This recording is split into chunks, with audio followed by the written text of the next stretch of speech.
In Ghana, we're oscillating between about 0.5 to 1.1, 1.2%.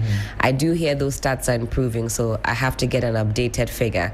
So it's not too encouraging. If you're supposed to be doing 15% and you're doing under 2-3%, it means it's vastly inadequate. So fellow Ghanaians, whatever you can do to give yourself some mental reprieve today, I encourage you to do so.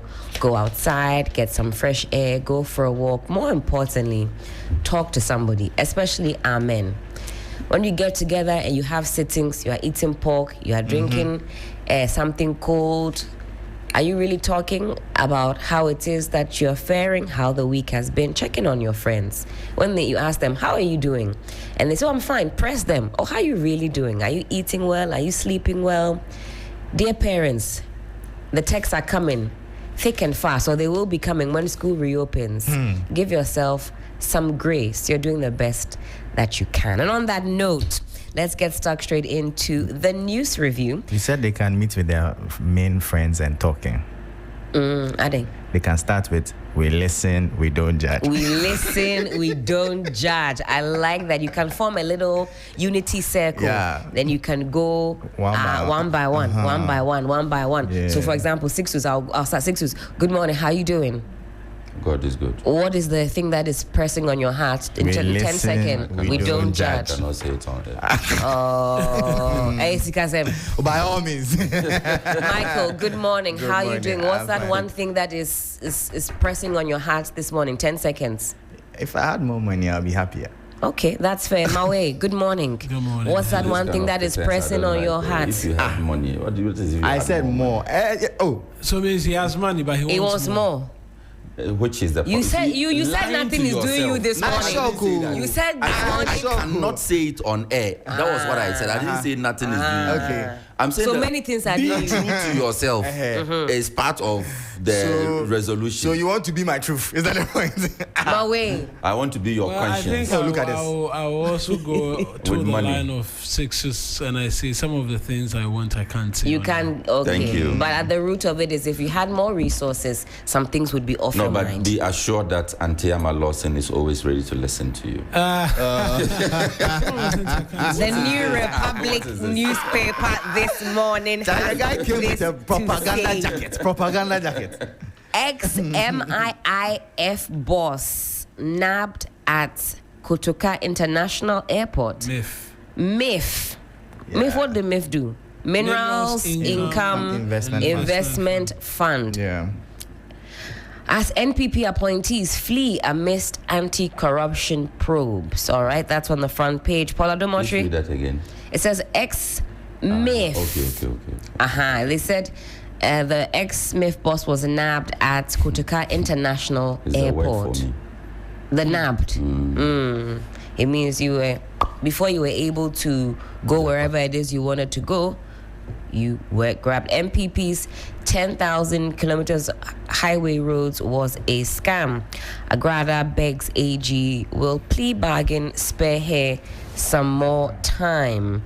Okay, you also got Paul Adam Otre here on the front page of the paper. We know that he's been hauled by the OSP over what has been described as a shady revenue deal. All right, Mawuena, what do you have first? I'll go with the National Enquirer. Dangerous, placing stones on LPG regulators. NPA warns. NAF Lords President Mahama.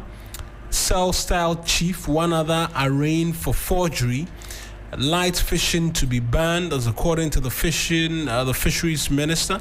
No fees stress, over 97,000 students reimbursed. Finance Minister slams NPP over $7 billion rather. Energy expenditure. Those are the front page stories on the National Enquirer. The overseer, I don't know, the paper looks like a church with the overseer inscription. Days of uncontrolled contract awards are over. That's according to the Roads Minister. Smiling governs Abuja there. A 2025 tertiary scholarship scheme launched by Scholarship Secretariat. MLNR dismisses claims of 1.2 billion Our Ministry of Lands and Natural Resources dismisses claims of $1.2 billion bauxite lease cancellation to Rockshore. ADB records 230 million Ghana cedis profit in 6 months, and NACOC hands over $1.7 million worth of seized gold to Gold Board. Appiah by-election set for September 2. Nominations open August 11 to 13, according to the Electoral Commission. But on the NACOC thing, some people were saying that maybe they should have been given some finder's fee of a sort. No, I disagree completely. NACOC what? Narcotics, The gold. yes. Yeah. You know, this was one of the many things which was done previously under Cocoa Board. Mm-hmm. So when cocoa is smuggled and you nab the smuggling ring, you get You have also fallen in love with the word. Continue. the nab. Oh, I mean, it's a word. It's nabbing. It's a word I know. I think in the I was listening to the Eric Opoku, to the Agric Minister, in his very early days after receiving handing over notes, and that the government agencies which were arresting and confiscating cocoa beans which were being smuggled were given percentages after the beans were sold. And I wondered, then what becomes of their tax? They are paid every month. And so, I mean, the security agencies, they are paid. Yes, we can make an argument. Here? Is there an extension? No, I'm just... No, is there a distinction? So, NACOC is what? Narcotics Control Commission. And they have nothing to do with gold, right? So, if a different government agency, goes out of its way to do something that is not within its job description to save the country, should we commend them or just say, well, you are public servants, you are... No, we absolutely commend them. The argument Michael made was if we should be giving them... the 10%, no? No, I'm not sure it's a 10%. But I think that if some what's the word?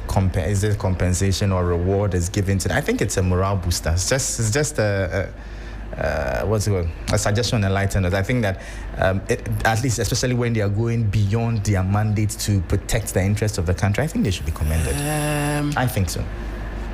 Would it have been beyond their mandate? But because this is gold. Potentially, the reason I say that is could be following a lead having to do with drugs, and then in your bus you find gold as well.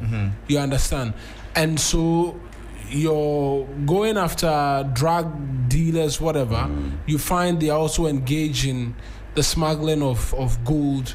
You hand it over to the authorities. But we don't. So there's something called interagency collaboration. There is that as well. So if NACOC is investigating a drug cartel, then they realize that as part of its operations, this cartel also smuggles gold. Nothing stops the NACOC from liaising with the Gold Board, for instance, to deal with the issue holistically. That's not my point. My point is that there's also suggest there was interagency collaboration with this specific operation. No. But my point is that we shouldn't also negate the place of incentivized motivation, because you see, if another time you have done well, it's different from saying collect 10%, a bounty, 10%, 15%, a bounty. That's the word actually.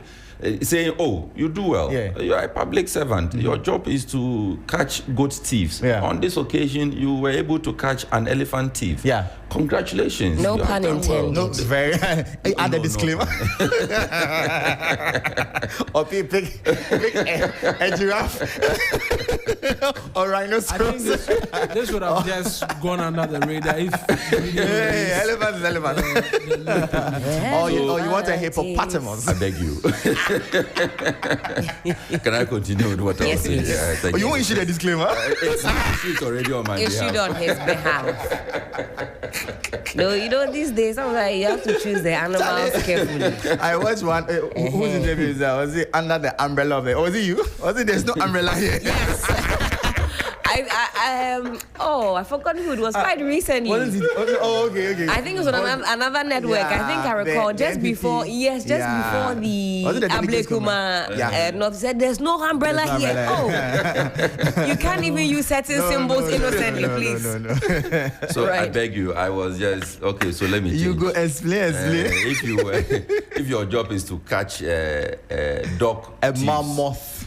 Dog thieves, and you were able to catch an antelope thief. Okay, why not? Good. No. No one uses that symbol. Yeah. So, or you say they're I mean, it's you people. Leave the animals alone. If you go out of your way to do something that is not typically within your job description, you will tread cautiously. So, in that instance, who does the money go to? Does it go to the organization as an organization or the individuals? But what would they do? They use to organize party or what? Me, I want the thing freely gadochi in my personal pocket. I don't know how.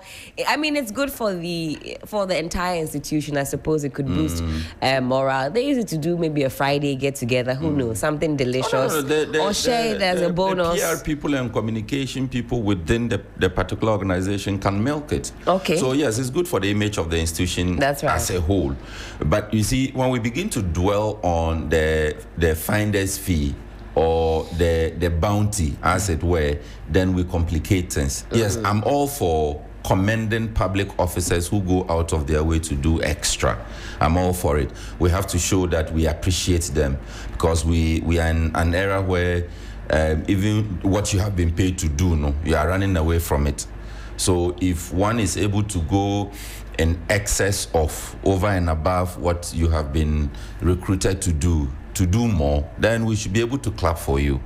But the danger is now beginning to insist on the bounty, that this thing, see, if it were any other person, any other member of the public, then the person would have been entitled to this, so give me to that. I don't know that. I think that's where the complication comes in. For me, it doesn't negate the fact that there's a place for it. I think that at some point, if any extra motivation that would get us all the supposed loot we are trying to recover, why not? For me, I think we have said the same thing. Yeah, thank you very much. The Daybreak newspaper, Freedom in Truth. Helen, forgive me not to read the rest of the headlines. Certainly. Something has stirred my heart again. All right. You see, we keep talking about politicization of issues. So the headline here says, Junos, so journalists, in danger in Mahama government. 13 whipped, and the whipped is in parentheses, in 7 months. And you open to page 3 of the paper. The Daybreak is edited by Prince Pra. Page 3 of the paper carries that story at the corner there, and it says, the lead says, a disturbing trend of physical assaults on journalists across the country is raising serious questions about President John Dramani Mahama's repeated assurances to uphold press freedom and protect media practitioners under his leadership. And this is on the back of the assault, yesterday, the incident involving the Joy FM reporter and an eyewitness. Now, my problem with this headline is what I keep complaining about, the politicization of issues. In 7 months, you say journalists are in danger. In this particular incident, my understanding is that the government immediately issued a statement. I saw that on the X page of Honorable Felix Kwachu-Fosu in charge of condemning the incident, asking for investigations. Exactly. Yeah. In the Ablekuma North incident, immediately, right away, you were on the ground. Yeah. So, okay, maybe you didn't see, because we, watching the screens, we had the benefit of all the angles of it. But immediately, the policeman who slapped the journalist was interdicted. it openly. And again, also suggesting that there was no government complicity in the matter. Now, we seem to suggest that the administration of the day has given or gave the military officer or the military some instruction, deployed them with the instruction of attacking any journalist who was on the ground reporting. I think we have to be fair so that it doesn't look like we are selecting, picking and choosing in our condemnation or trying to color code the problem. Right. The problem is that a journalist was beaten. Let us attack it as it is. I don't know whether this is an editorial, a news story, an opinion. I don't know. I think you're right in calling the paper out, because what happens more often than not is this becomes documented history. Yes. And it will not be fair to, not really about the government, but the coloration continues to be a problem where people are quick to associate happenings to different regimes. And so, yes, even under the previous government, there were times where the government has absolutely nothing to do with whatever attack. And this is in no way condoning the attack, because I believe we'll get to that as well. Because I believe outside of the attack on the journalists, what was more grave was the eyewitness. The eyewitness. Who and was, the paper doesn't even seem to mention that. Exactly. So that's my problem. So yes, I think it's only fair that we ask our colleagues to do right by the story, because one of the many things we're taught when you're in journalism is to be fair. The big question you ask is whether or not this narrative is fair in all things. And so I absolutely agree with you on that one. But I think the biggest Media Freedom Index, I mean, what goes into whether or not we've improved in our rankings and all of that, all of these take into account, because the people are looking at it's a measure of a perception. Yeah. And the aggregators are looking at what is topical or talked about, how the narratives are framed. So even if we want to do His Excellency John Mahama in and call him a brutal person, a dishonest person who is not keeping his word, as the paper seemed to suggest, let us also think about the implication on the broader national image. Absolutely. On the international stage. Yeah. Absolutely. It's important. When we narrow the conversations this way, Sixtus, like you're saying, we miss a great opportunity to really start to tackle the systemic issues. All of a sudden now it's about, under this government we're seeing more of this, and we miss the point. We miss the opportunity to bring some of these conversations up in a dispassionate, sensible, measured way that has solutions for the future. It doesn't matter whose regime, whether it's Ogbodu is the president, whether Fosti is the vice president. It doesn't matter whether I'm the minister for enjoyment. It doesn't matter who is at the helm of affairs. What is wrong is wrong. And I want us to get to that point where officialdom knows that the people are wise, they're awake. You can't pull the wool over their eyes. And I think this comes back to that conversation we were having yesterday about the politicization of pretty much everything.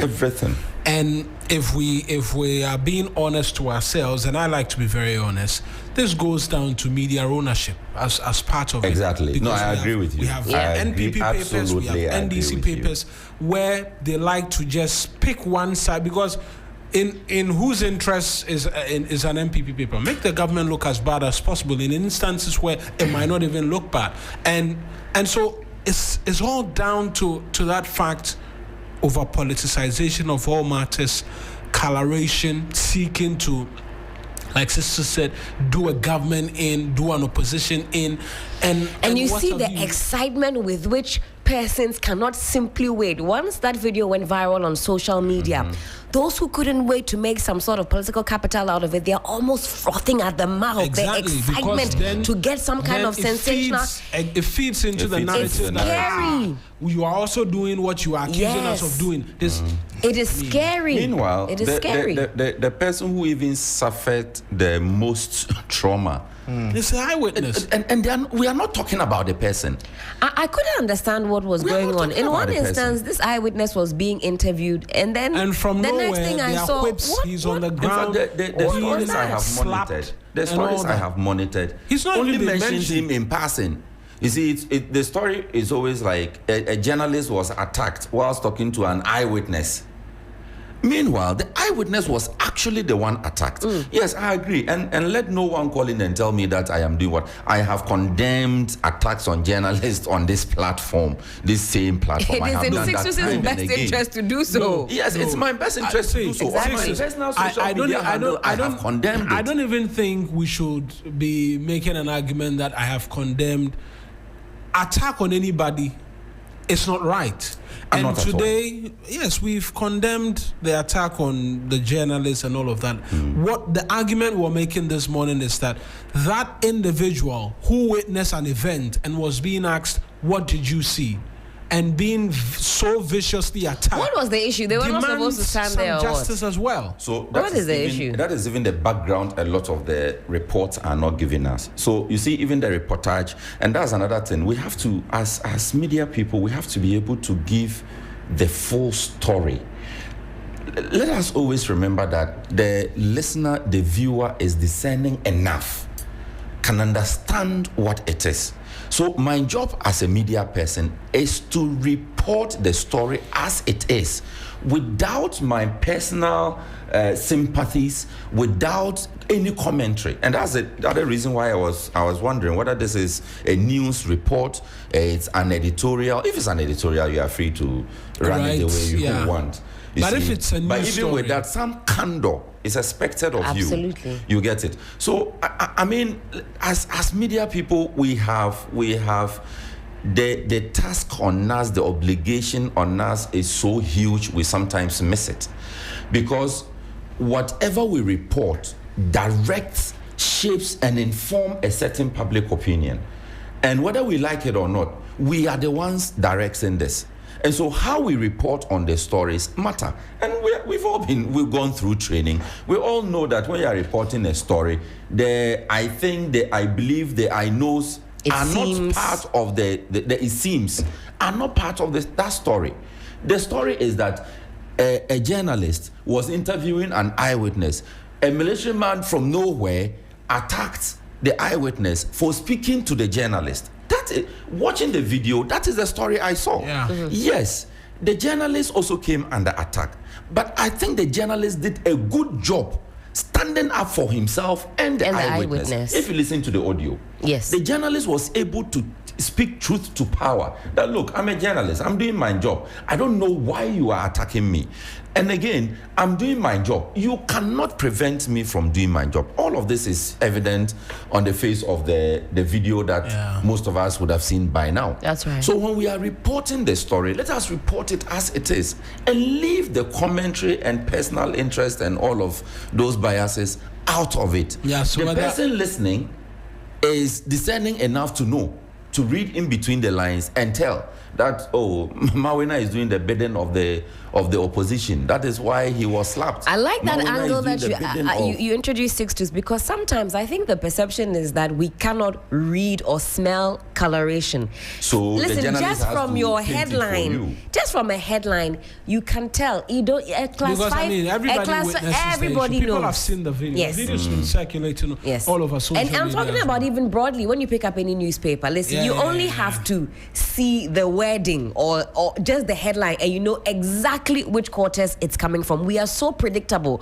So this idea that you can maybe influence somebody, which maybe exists, is an interesting concept. You just have to, for example, during the hashtag last year's anti-Galamsey protests, I recall protesters were out on the streets, and there was a driver. He got caught up in the in the midst of the confusion, certain newspaper the next morning, NDC protesters at it again.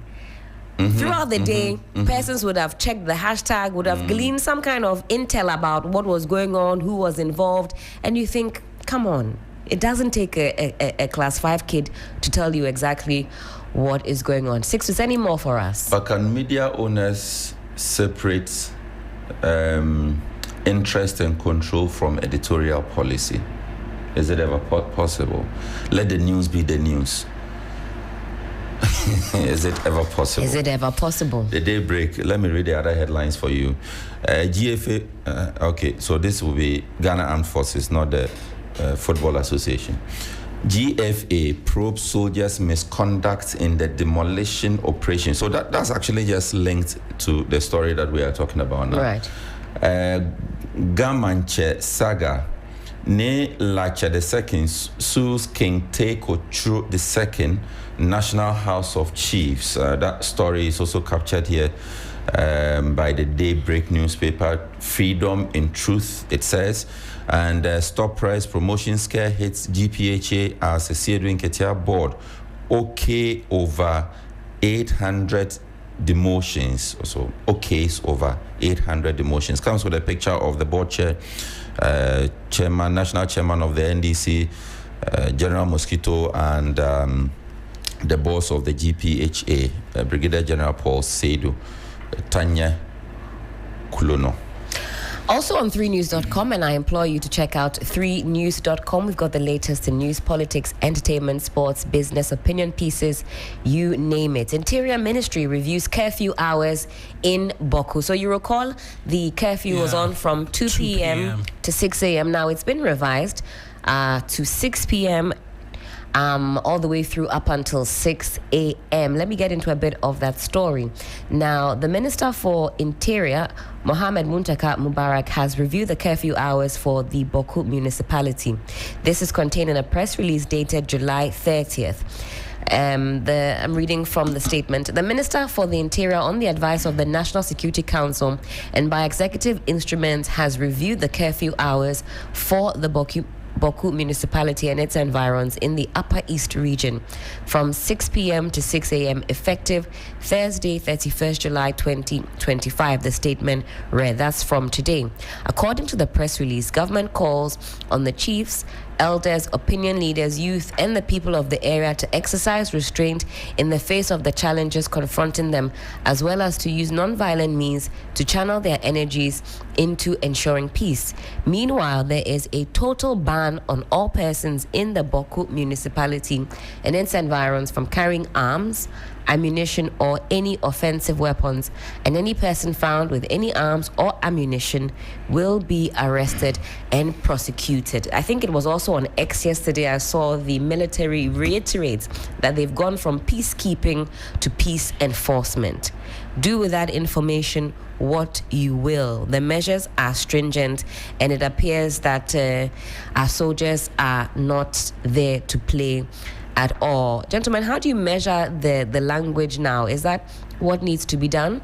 We're told from peacekeeping to peace enforcement. That shows some serious commitment to dealing with the violence. It means that if you misbehave, if you say ke, you hear keke. If you hear keke. Is it enforcement? So they are forcing you to accept peace. Yes. Hey. Because you don't want to accept the peace, you'll be forced to accept the peace. You'll be forced to accept.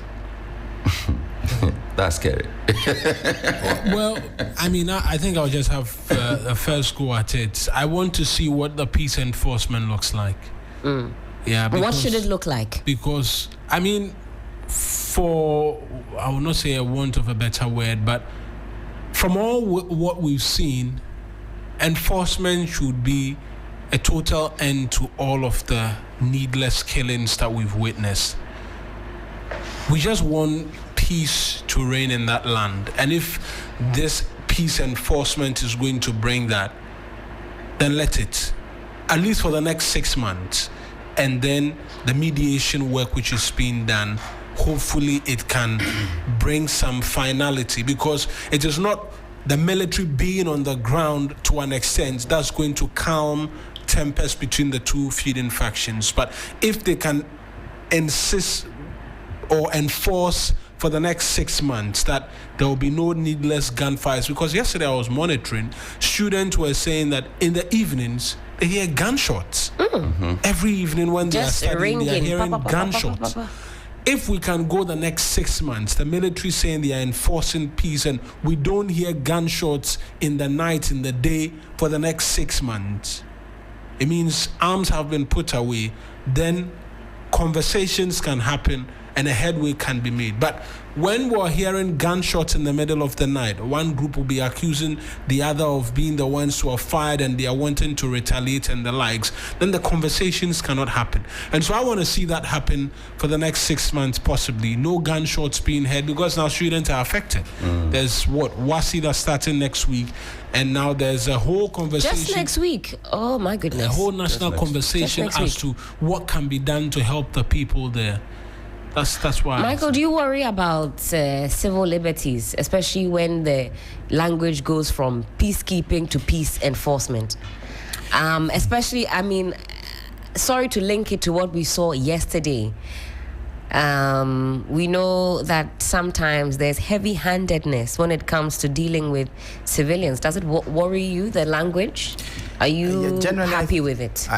Of course not happy. But I think that there really has to be some training for our personnel in the security service.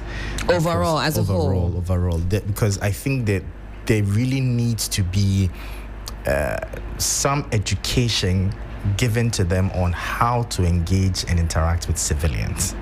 We understand that maybe some extent of force is normal in their everyday operations, but there has to be a better way. Do you think it's enough of an excuse? And sorry to slight tackle you, because we hear, hey, as for Soja Man, no bend, no curve, their own is to neutralize. Do you think that's a good enough? It's almost like a, what would you call that in legal words? Like a shield. What do you call a shield? Some kind of shield that Soja Man here, if Soja Man's immunity. Is that enough of an immunity to give our Soja men and women the go ahead to do with us as they please? Sometimes they say, enter the gutter. I mean, the video from yesterday, the Joy FM reporter. What's his name? Carlos Caloni. Carlos. So one of the military guys said, you think you are smart? I will slap you right now. When he said, I will slap you, I felt the slap. You know, I mean, are we just to accept as civilians that our Soja men and women can do with us as they please? Is that the precedent that we want to set, that Soja man says, hey, I mean, get in the gutter, you get, I mean... No, you see, and the point is that we are not the only country with soldiers.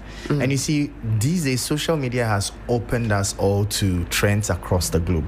You see videos. I've actually seen videos from, for instance, the US, where a police officer is exercising his right or exercising his authority as a police officer over a soldier, and yet you see the decorum with which it is done, because everybody respects the other's office. Here, if a policeman go and tell Soja man something, it will turn into a different ballgame. You know, was it last year or last 2 years where there was a confrontation between soldiers and police officers at the regional police command? We need to, it's as if there's this, and it's happening to Kumasi too. There's this power play over who is superior. Nobody is superior to the other. Everybody has their place. Because a country without police wouldn't work. A country without soldiers either wouldn't work. Everybody has a country without civilians too wouldn't work either. You see, and even this sort of fear that if I critique it and I leave this studio, so Jaman grabs my trouser. It shouldn't be so. It shouldn't be so. And I don't know from a legal perspective. I also find it quite worrying where you see situations where soldiers meet a civilian clad in any form of military-looking uniform, and you are asked to strip. All these kind of, I don't know, but I think there should be a better way, because it's not as if there's a fight between us and the security service such that there must be that apprehension. Every time you see a soldier, you should be frightened. I mean, even with the police, you know, you can't count on. You respect, you comport. No, the point is that you should be intimidated. That's the way. Why? I mean, sometimes even the way, they comport you. Even the way a policeman will stop you, right? Policeman allegedly had crossed a red light some years ago. This alleged. He should provide his evidence. Well, in the middle of the road, two of them opened my door. I said, They open your door. Open my door, almost in moving traffic. I said, Asembeni. Hey, they don't know you're innocent poor young lady. Oh. Madam, even one had bought wachi, sat on the wachi. Oh, no. Oh.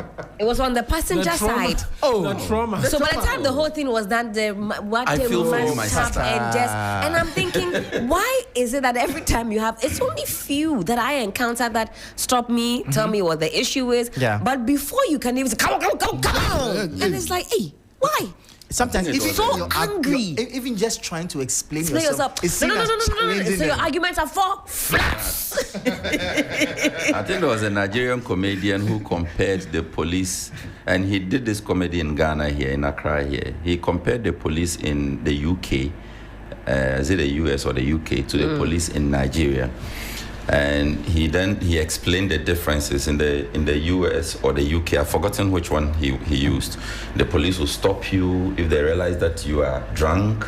They are more in the immediate concern is your safety. Yes. Before they now talk about you putting other people in danger and maybe arresting you. So they stop you, they are asking you nicely, are you sure you can drive? We will drive you home. We will park the car, then tomorrow. And I said, not for my Naja. The policeman has 10,000 other civilians to deal with. Is it you and your drunkenness that he going to take his time and breathalyze you and all of that? But you see, It's worrying. To pack. Pack. Why? What have we done? it's a fight. Hey, Charlie. I think we should pay attention to the words that they use.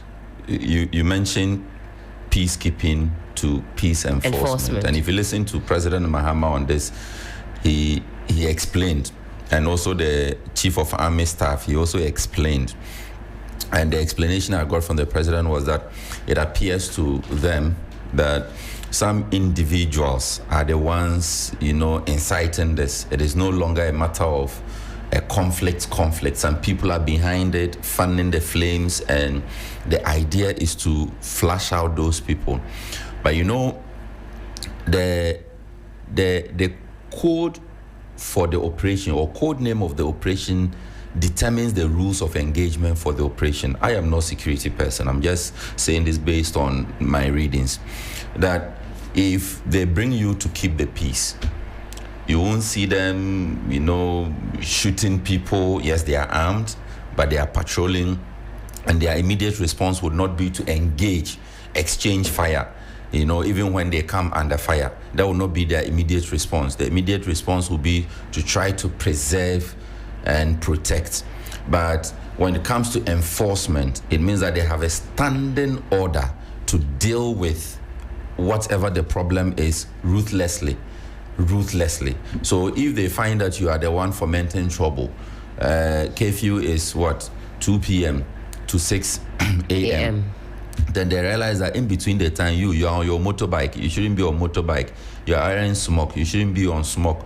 And the appearance of your smoke, shows some, maybe there's some bulge somewhere that maybe it gives the shape of a gun or a machete. Then they feel that you are transporting some arms from one location to the other. They will deal with you, and they may not stop you nicely and search you and as they would have done in a peacekeeping situation. This one, the pressure they'll put on you would be different. I think what the military needs to do is to do a lot more public engagement.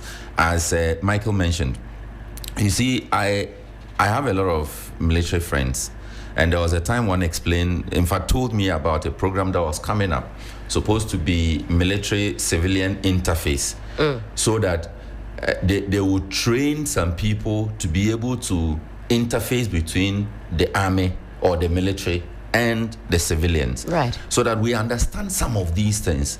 You don't come and tell us that you are moving from peace and peacekeeping to peace enforcement. Then as civilians, we have no idea what that means.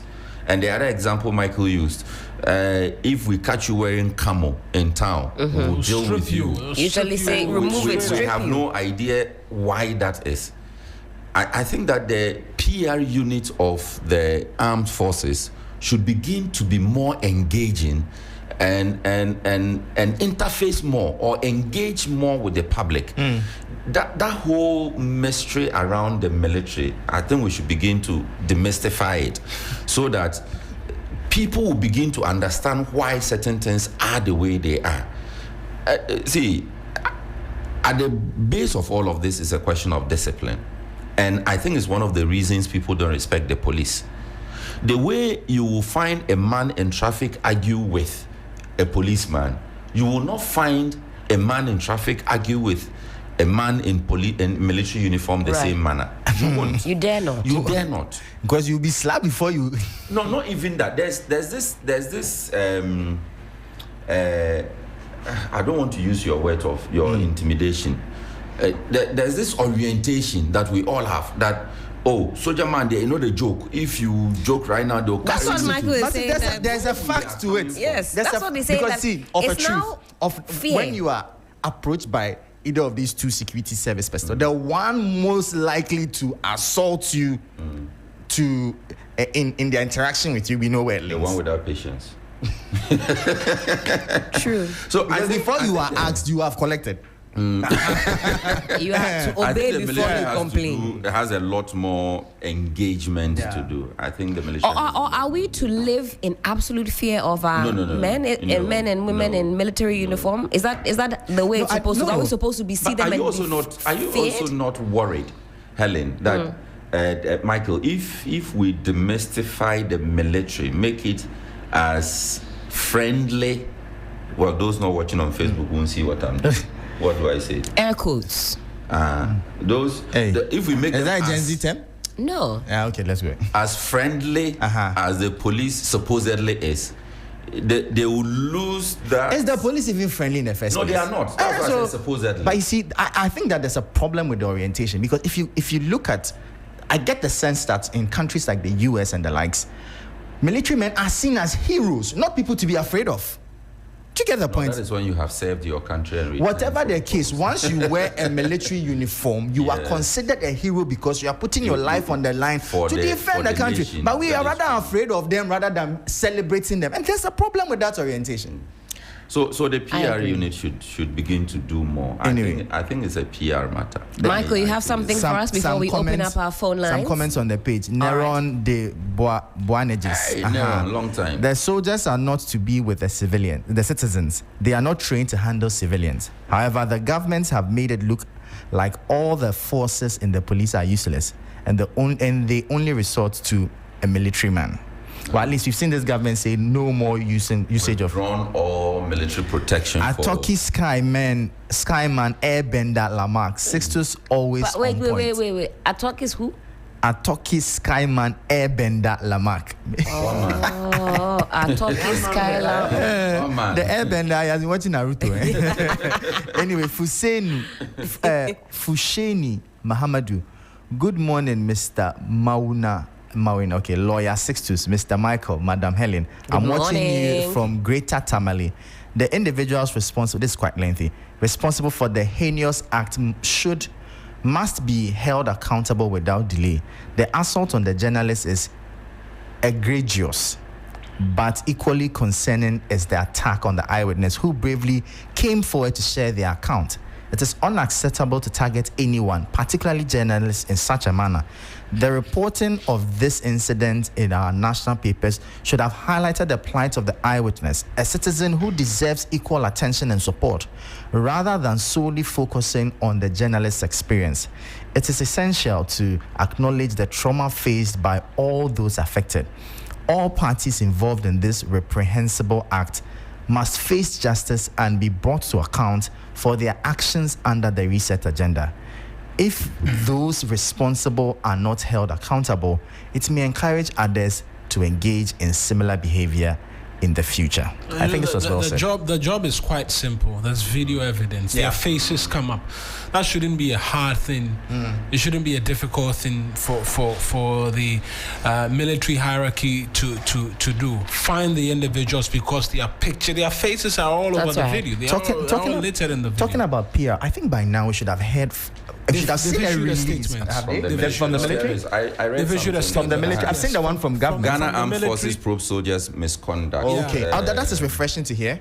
That is refreshing to hear. I hadn't seen it. So. Yeah. I'm looking for this. Okay. It is somewhere. All right. Then, so at least they are engaged in Sixtus. At least from Yes. there. No, Right. but you see, So it's page that's- what? We need to read. For fairness, we need to read it. The At least. Ghana Armed Forces has initiated an investigation into an incident involving alleged inappropriate conduct by military personnel during a demolition exercise at a warehouse linked to businessman Daniel Macaulay, popularly known as Magdan. The incident, which occurred during a demolition operation at Spintex in Accra, saw uniformed soldiers assault a journalist from Joy FM, Carlos Caloni, as he attempted to interview an eyewitness.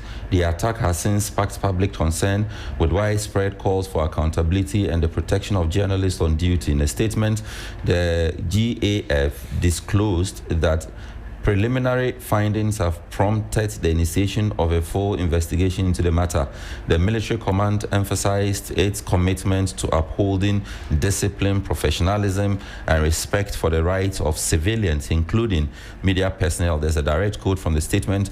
The Ghana Armed Forces wish to assure the general public that the investigations will be thorough and those found culpable will be dealt with accordingly.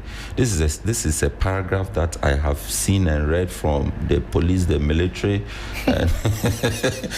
Same wording is always there. Oh, gentlemen. Helen, we can park it but here. there's a story that's about to blow up in our faces. Poladum Ochre. And We'll the talk OAS. about He's actually that. going We'll to talk the about OSP that. today. But we're a Yes. little bit behind schedule in picking our calls. Let me plug our telephone numbers, and you two can have your say, gentlemen. A pleasure as always. 0559 242 717 or 0556 910 154. Hello, good morning. Hi, Helen. Good morning. How are you doing? I'm doing well. Who's speaking? This is Uria. Uria. Great to hear your voice. Hope you're well. God has been faithful. I'm doing well. Let's hear you, please. I want to touch quickly on the military and the police staff.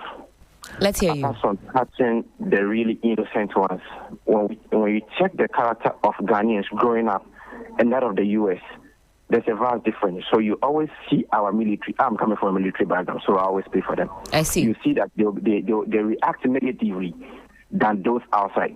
The U.S. has something that I always preach, that they train up a child the way they should grow them. Over here, no one is doing it. The laws here, you grow up and you try to learn the law. But over there, you grow up with the law. So the soldiers there and the soldiers here, you don't expect them to act the same.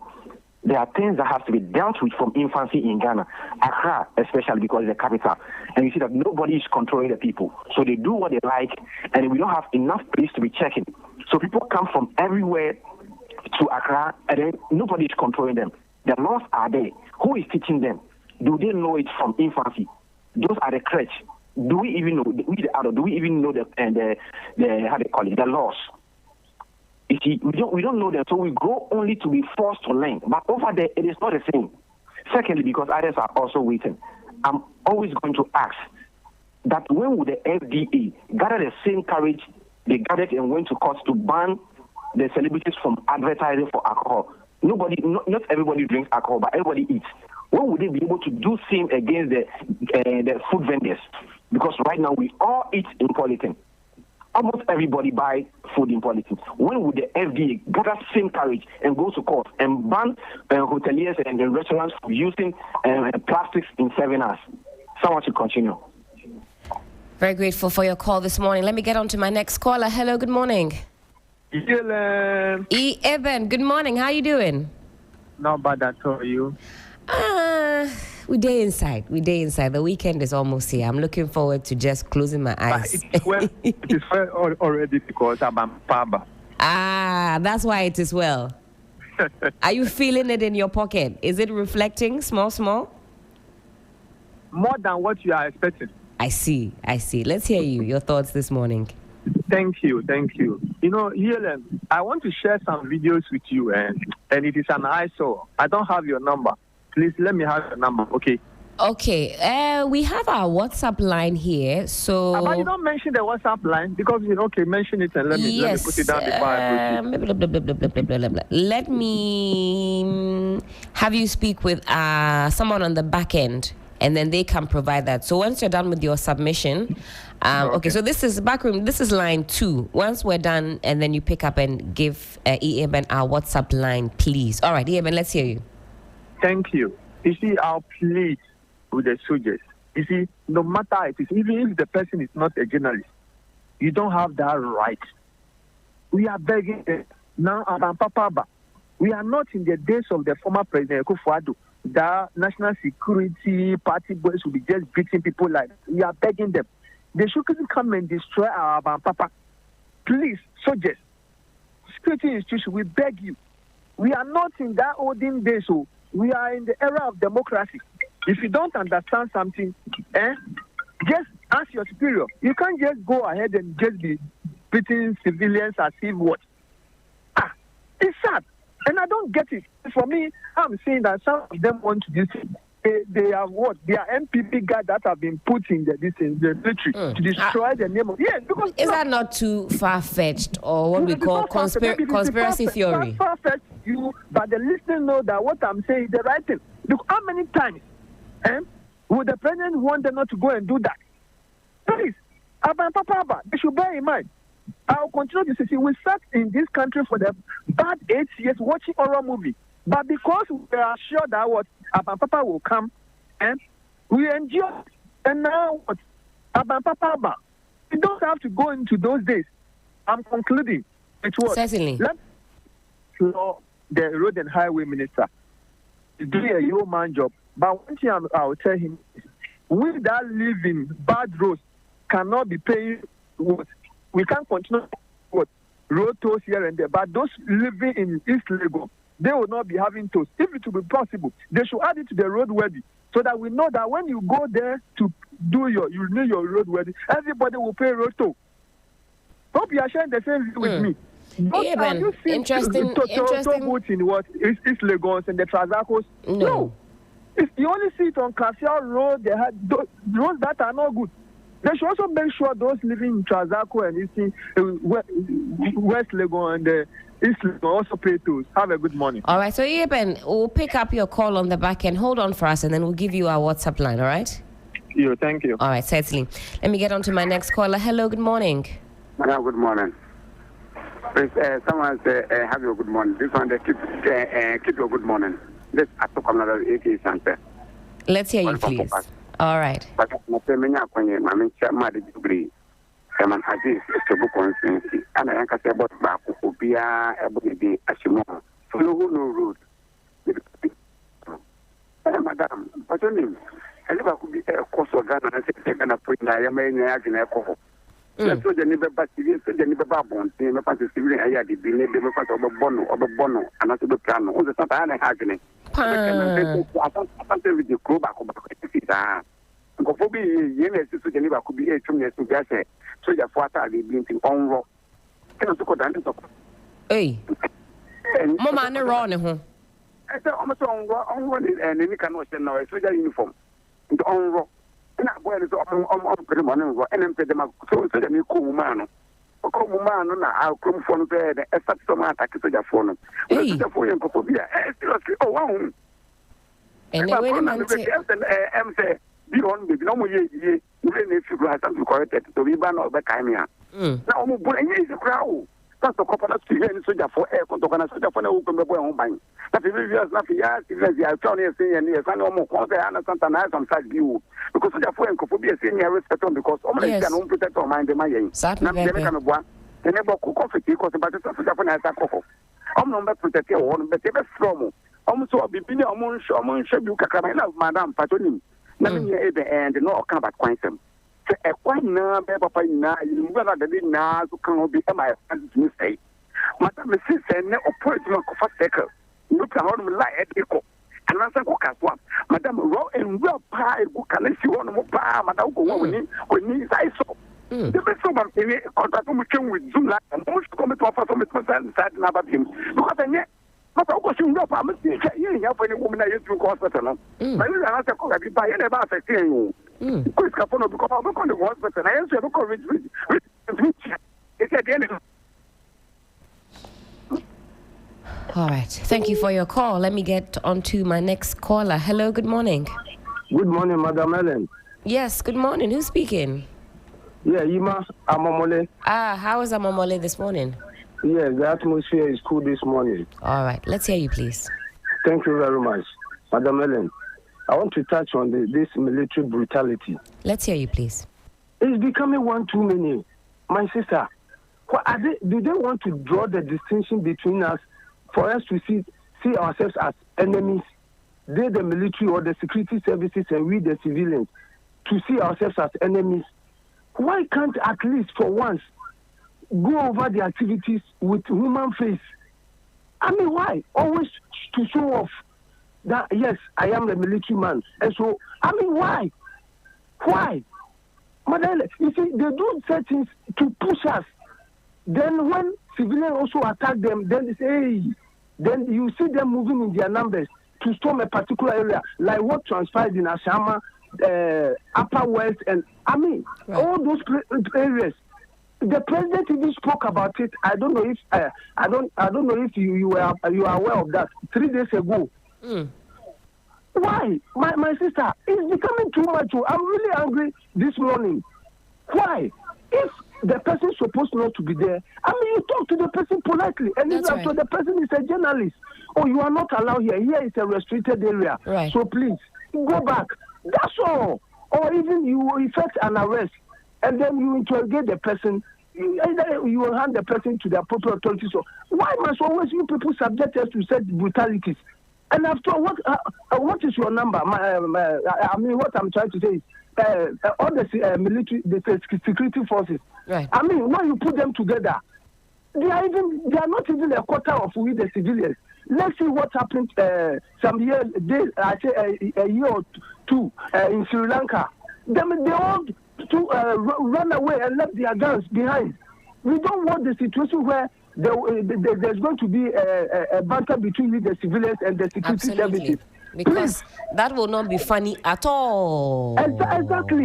And we show them the respect because of the uniform. That's right. But always taking advantage to, subjected to such brutalities. We will not tolerate this anymore, Madam Helen. The security authorities, we are telling you, we talk to your guys. We will not tolerate this anymore. Please. Thank you for your thoughts. Very passionate this morning. Grateful also for your call, and certainly it would not be funny to have a banter with a security personnel. We don't ever want to see that transpire. Hello, good morning. Good morning, Auntie Helen. Yes, who's speaking? Abulu. You can call me Mr. Common Sense. Mr. Common Sense, I hope you're doing well this morning. To God be the glory. Absolutely. Let's hear you, please. I was before in charge of operations, Alaji Ogbodu. Let me salute him this morning, and Harry Utuesi, NDC Constituency Chamaya was so central.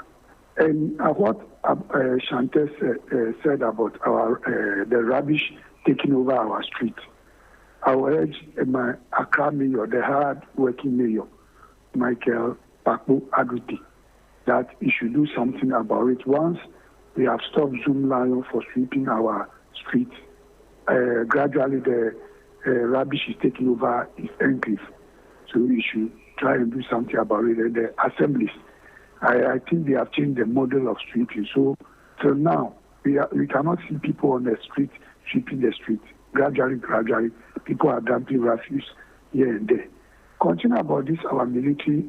With my sister, fire service and prison officers and immigration officers, are they security officers?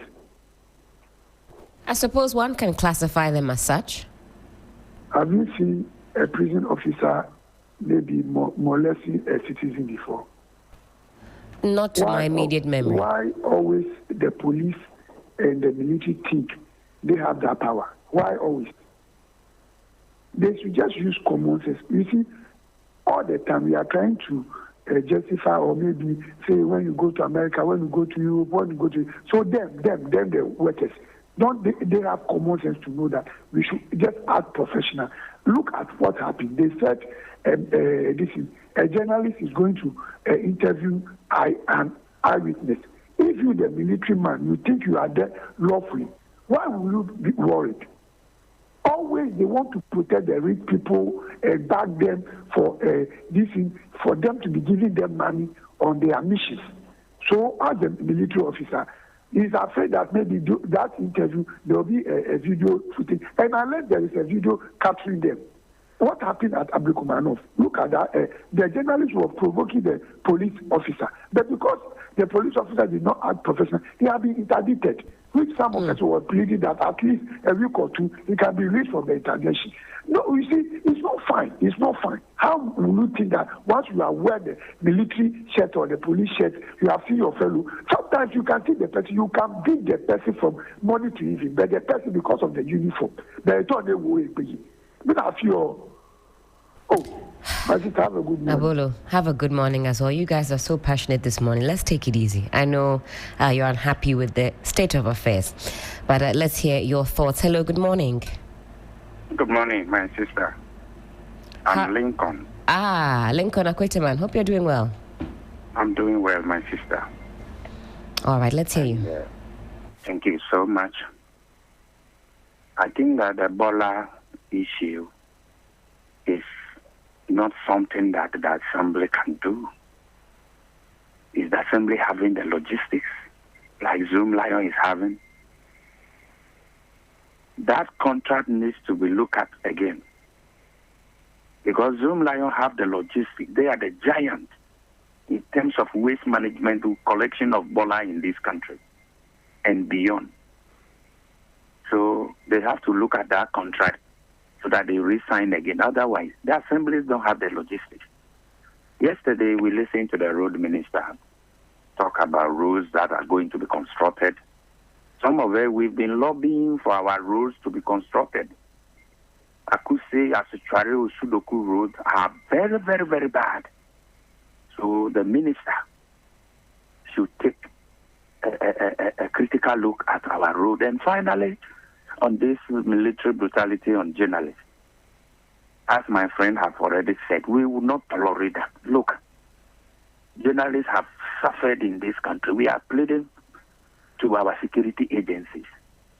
They should, know how to protect and prevent even what is happening, what was happening. They don't want the media to cover or to take pictures or cameras. There is a way of preventing them.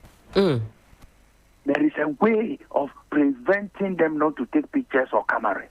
But I don't know how it ends up beating them. No.